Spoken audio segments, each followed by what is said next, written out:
ನಮಸ್ಕಾರ ಎಲ್ಲರಿಗೂ. ಇವತ್ತು ನಾನು ನಿಮಗೆ ನೆಗೆಟಿವಿಟಿಯನ್ನು ತೆಗಿಲಿಕ್ಕೆ ಯಾವ ವಸ್ತುವನ್ನು ಬಳಸಬೇಕು ಮನೆಯಲ್ಲಿ ಅಂತ ಹೇಳ್ತೀನಿ. ಈ ರೀತಿ ಬರುವಂತಹ ಸಪ್ತಚಕ್ರ ಬ್ಯಾಲೆನ್ಸಿಂಗ್ ಬ್ಯಾಂಡ್ ಅಂತ ಸಿಗುತ್ತೆ.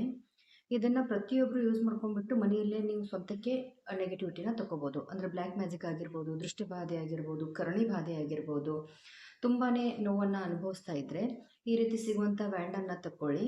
ಅದಾದ ನಂತರ ಕ್ಲಾಕ್ ಡೈರೆಕ್ಷನ್ದಾಗೆ 30 ಟೈಮ್ಸ್ 30 ಬಾರಿ ಈ ರೀತಿ ಕ್ಲಾಕ್ ಡೈರೆಕ್ಷನ್ದಾಗೆ ತಲೆ ಮೇಲಿಂದ ನಿವಾಳಿಸ್ಕೋಬೇಕು.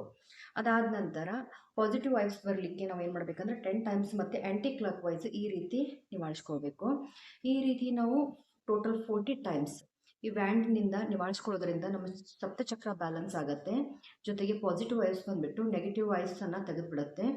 ನೆಗೆಟಿವಿಟಿಯನ್ನು ತೆಗಿಲಿಕ್ಕೆ, ಕರ್ಣಿ ಬಾಧೆಯನ್ನು ತೆಗಿಲಿಕ್ಕೆ ತುಂಬಾ ಹೆಲ್ಪ್ಫುಲ್ ಇರುವಂಥ ಬ್ಯಾಂಡ್ ಇದು. ಪ್ರತಿಯೊಬ್ಬರು ಇದನ್ನು ಯೂಸ್ ಮಾಡಿಕೊಂಡು ಬೆನಿಫಿಟನ್ನು ಪಡ್ಕೊಳ್ಳಿ ಅಂತ ಹೇಳ್ತೀನಿ. ಒಳ್ಳೆಯದಾಗಲಿ. ಧನ್ಯವಾದಗಳು.